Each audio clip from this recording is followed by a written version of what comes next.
এটাকে জায়েজ কিনা এটাকে আমরা দেখি। সহিহ বুখারী হাদিস নম্বর 5737 নম্বর হাদিস, আব্দুল্লাহ ইবনে আব্বাস রাদিয়াল্লাহু তাআলা আনহু হতে বর্ণিত, তিনি বলেন রাসূলুল্লাহ সাল্লাল্লাহু আলাইহি ওয়াসাল্লাম এর সাহাবীগণের একটি দল একটি কুয়ার পার্শ্ববর্তী বাসিন্দার নিকট দিয়ে যাচ্ছিলেন, অথবা সেখানে তারা তাঁবু গেড়েছিলেন। পরের হাদিস সেখানে তারা তাঁবু গেড়েছিলেন, কিন্তু ওই এলাকার লোকেরা তাদেরকে অতিথি হিসাবে গ্রহণ করে, তারা নেননি অতিথি হিসাবে। এখন দেখো কুয়ার পাশে এক ব্যক্তিকে সাপে দংশন করেছে, অথবা কোনো একটা প্রাণী তাকে দংশিত করেছে, মৃত্যু পথযাত্রী। এখন ওই এলাকার লোকেরা ওই সাহাবীদের যে একটা দল রয়েছে সেখানে যারা বসতি স্থাপন করেছে তাদেরকে এসে বললেন যে তোমাদের নিকট কি কোনো ডাক্তার আছে কি, চিকিৎসক আছে কি?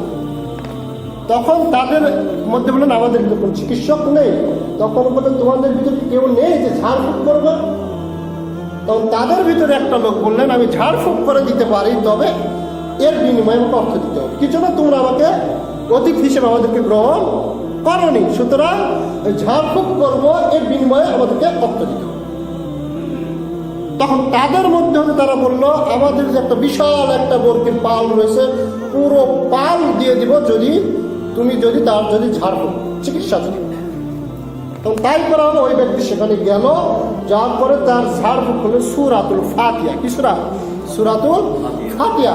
সূরাতুল ফাতিহা পড়ে ফু দিলেন, পাশাপাশি যেই স্থানে দংশন করেছে সেই স্থানে কিছু থুতা দিলেন, থুতা দিলেন, সঙ্গে সঙ্গে লোকটি ভালো হয়ে গেল। সূরা ফাতিহা পাঠ। তারপর পুরো একটা বর্গির পাল দিয়ে দিলেন, কিসের বিনিময়ে? সূরাতুল ফাতিহা বিনিময়ে। তাকে ঝাড়ফুঁক করার কারণে, কোরআন দ্বারা ঝাড়ফুঁক করার কারণে পুরো একটা পালটা তাকে দিয়ে দিলেন। যখন এই পালটা নিয়ে, বর্গির পালটা নিয়ে যখন তার সাহাবীদের, অন্য সাহাবীদের এখানে যখন তারা আসলেন, তার গোত্রে যখন আসলেন, তার বস্তিতে যখন আসলেন, তখন তারা বললেন আমরা এই পালটাকে ছুঁবো না যতক্ষণ না আমরা রাসূল মুহাম্মদ সাল্লাল্লাহু আলাইহি ওয়াসাল্লামের কাছে যাব, যতক্ষণ না রাসূল মুহাম্মদ সাল্লাল্লাহু আলাইহি ওয়াসাল্লাম এই ব্যাপারে ফায়সালা দিবেন যে কোরআনের বিনিময়ে কেন তিনি অর্থ গ্রহণ করেন। জায়েজ না এটা যতক্ষণ আমরা না জানবো ততক্ষণ পর্যন্ত এখানে আমরা ছুঁবো। তাই করা হলো। রাসূল মুহাম্মদ সাল্লাল্লাহু আলাইহি ওয়াসাল্লাম এর নিকট গিয়ে বললেন হে রাসূল, তিনি আল্লাহর কিতাবের উপর পারিশ্রমিক গ্রহণ করেছেন। আল্লাহর কিতাবের উপর, সূরা ফাতিহার উপর তিনি যে বিশাল একটা পারিশ্রমিক গ্রহণ করেছেন। তখন রাসূল মুহাম্মদ সাল্লাল্লাহু আলাইহি ওয়াসাল্লাম মুস্কি হাসলেন এবং বললেন ইন্নালা হাক্কু মা আখাদতুম আলাইহি আজরান কিতাবাল্লাহ, যে সকল জিনিসের উপর তোমরা বিনিময় গ্রহণ করে থাকো, এই সমস্ত জিনিসের উপর তোমরা বিনিময় বেতন গ্রহণ করে থাকো, তার মধ্যে পারিশ্রমিক গ্রহণ করার সবচাইতে বেশি হক রয়েছে আল্লাহ। হাদিসটা বুঝতে পেরেছে?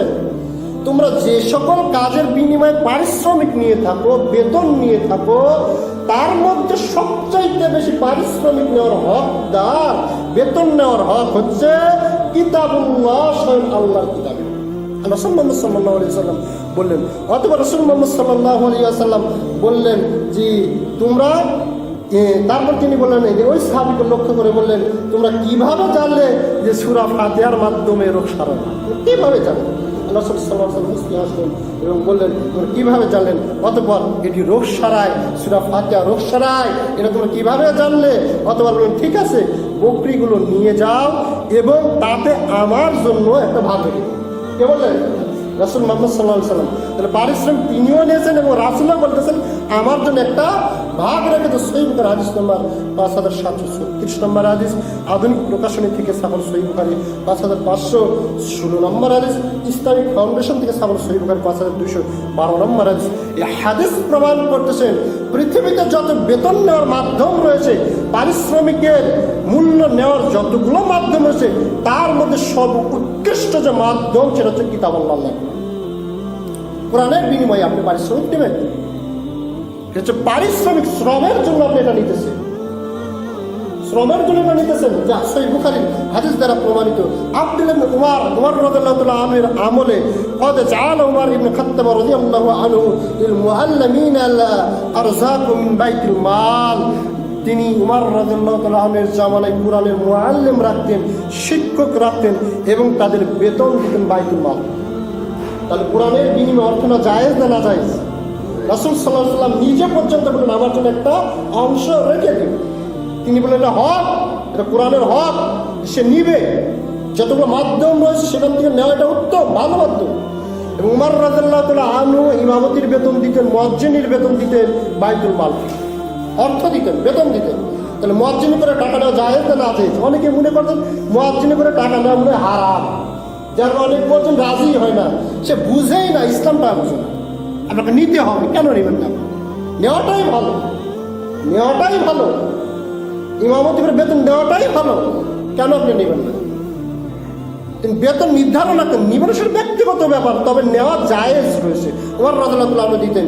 ইবনে আব্বাস রাদিয়াল্লাহু তাআলা আনহু তিনি বলেন লা বাসা ওয়াহিদুল আজরাত আলা তা'লিমিল কুরআন, কুরআন শিক্ষা দিয়ে উপার্জনের কোনো সমস্যা নেই। কুরআন শিক্ষা দেওয়ার মাধ্যমে সে উপার্জন করবে, কিছু আয় করবে, এতে কোনো সমস্যা নেই। সুনান বাইহাকি 6 নম্বর খণ্ডের 125 নম্বর, ইমাম হাসান বসরি রাহমাতুল্লাহ আলাইহি মুসান্নাফ ইবনে আবি শাইবার 4 নম্বর খণ্ডের 111 নম্বর হাদিসে বলছেন লা বাসা বিআখাদুল আজরাতু আলা তা'লিমিল কুরআন, কুরআন শিক্ষা দিয়ে পারিশ্রমিক নেওয়া জায়েজ রয়েছে।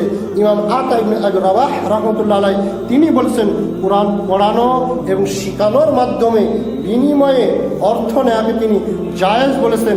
ইমাম জহরি রাহমাতুল্লাহ আলাইহি তিনি বলছেন কানু ইরদুনা আলা তা'লিমিল কুরআন ওয়া লাম ইউনকার যালিকা, লোকেরা কোরআনের শিক্ষককে পারিশ্রমিক দিত, লোকেরা কোরআনের শিক্ষককে পারিশ্রমিক দিত, এতে কোনো তারা আপত্তি করতেন না, ইনকার করতেন না। ইমাম শাফি তিনি একই বক্তব্য বলেন যে কোরআনের মাধ্যমে আপনি পারিশ্রমিক নিতে পারেন। সৌদি আরবের ফতোয়া বোর্ড লাজমা দাইমা তারা বলতেছেন কোরআন মাজিদ শিক্ষা দেওয়ার বিনিময়ে পারিশ্রমিক নেওয়া জায়েজ, ইমামতি ও আজানের জন্য পারিশ্রমিক নেওয়া জায়েজ, কারণ এটা কোরআন বিক্রি নয়, এটা কোরআন কি বিক্রি নয়, বরং যেটা শ্রমের জন্য পারিশ্রমিক দিতেছে, সময়ের জন্য পারিশ্রমিক দিতেছে। তো এমন নয় সে কোরআনটাকে বিক্রি করে দিয়েছে, কিন্তু তিনি যে একটা শ্রম দিতেছেন, ওর পিছনে একটা সময় দিচ্ছেন, এই শ্রমের জন্য তিনি পারিশ্রমিক নিতেছেন, কাজের জন্য তিনি বেতন নিয়েছেন। দারুল উলুম দেওবন্দ হানাফি থেকে ফতোয়া দিতেছেন কোরআন শিক্ষা দেওয়ার জন্য পারিশ্রমিক নেওয়া জায়েজ, কারণ এটি কোরআনের দাম নেওয়া হয় না, কোরআনের দাম নেওয়া হয় না, বরং এর মধ্যে পরিশ্রমের জন্য সে মজুরি গ্রহণ করেন। তারপরে আব্দুল আজিজ বিন বাজ সৌদি আরবের গ্র্যান্ড মুফতি তিনিও বলতেছেন কোরআন শিক্ষা দেওয়ার বিনিময়ে পারিশ্রমিক নেওয়া জায়েজ। এর দলিল নবী করিম সাল্লাল্লাহু আলাইহি ওয়াসাল্লাম যে হাদিসটা বললাম, যেসবের বিনিময়ে পারিশ্রমিক নেওয়া যায় তার মধ্যে বেশি হকদার হচ্ছে আল্লাহর কিতাব, সহিহ বুখারী। তিনি বলছেন এইরকম বহু মুহাদ্দিসিনে কেরাম, বহু আলেমরা, সাহাবায়ে কেরাম, তাবেঈন, তারা কোরআনের শিক্ষক নিযুক্ত করতেন, তার পারিশ্রমিক দিতেন কি করে, এবং উচ্চ লেভেলের পারিশ্রমিক দিতেন এই জন্য যে এটা হচ্ছে পৃথিবীর মধ্যে সবচাইতে দামি, পৃথিবীর মধ্যে সবচেয়ে দামি গ্রন্থ তিনি পড়াবেন, আর সবচেয়ে কম বেতন তাকে আপনি দিবেন।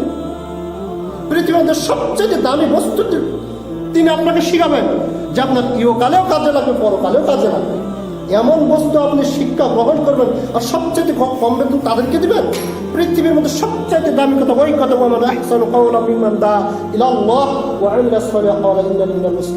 সবচাইতে দামি ওই ব্যক্তি যে আল্লাহর দিকে আহ্বান করে, আর আল্লাহর দিকে আহ্বানকারীর সবচাইতে বড় যে মাধ্যম সেটা হচ্ছে পবিত্র কোরআন। সে কোরআনুল কারীম আপনাকে শিক্ষা দিতেছে। সবচাইতে দামি ব্যক্তিকে সবচেয়ে কম বেতনে রাখবে, সবচাইতে দামি ব্যক্তি মুয়াজ্জিন তাকে আপনি কম বেতনে রাখবেন, কেন রাখবেন?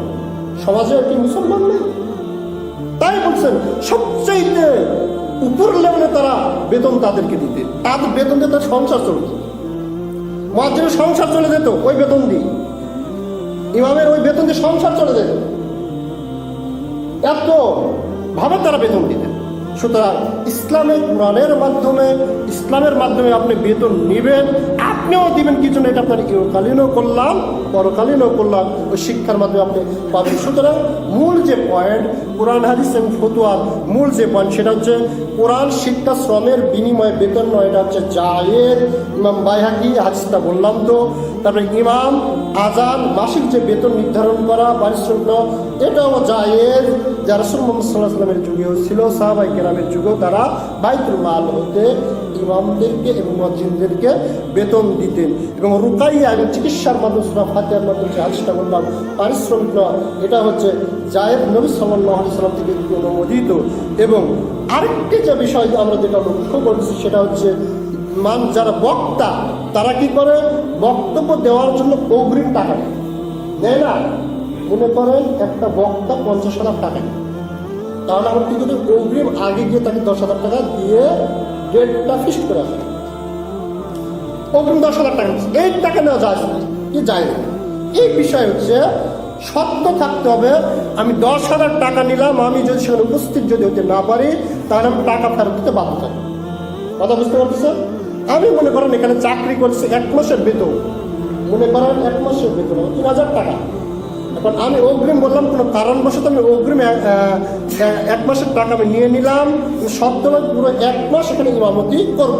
যদি কোনো কারণবশত আমি যদি 1 মাস ইমামতি করতে যদি না পারি তাহলে আমার টাকাটা ফেরত চলবে, আপনার টাকাটা ফেরত চলবে। এই শর্ত অনুপাতে যদি দেওয়া হয় তাহলে জায়েজ, শর্ত অনুপাতে যদি দেওয়া হয় তাহলে জায়েজ। তাফসীর ইবনে কাসির আপনি পাবেন। উদ্দেশ্য শ্রম ও সময়ের বিনিময়ে তিনি ওই টাকাটা নেবেন। আমি যখন ওই শ্রমটা দিব, যখন আমি সময়টা দিব, সারাটা দিন যে আমি একটা ইনকাম করতাম, ওই সময়টা দেওয়ার বিনিময়ে আমি ওই টাকাটা নিব। যদি আমি বিনিময় না দিতে পারি, শ্রম সময় যদি না দিতে পারি, তাহলে তোমার টাকা কি ফেরতযোগ্য। সুতরাং অগ্রিম টাকা নেওয়া শুধু এই ক্ষেত্রে জায়েজ হবে, অন্যথায় সে অগ্রিম টাকা নিল আর যদি এই শর্ত যদি না থাকে, আমি যদি কোনো কারণবশত যেতে যদি নাও পারি, এই টাকা ফেরত দেবে, এই ক্ষেত্রে এটা কি হারাম, এটা কি হারাম। যার কারণে চুক্তি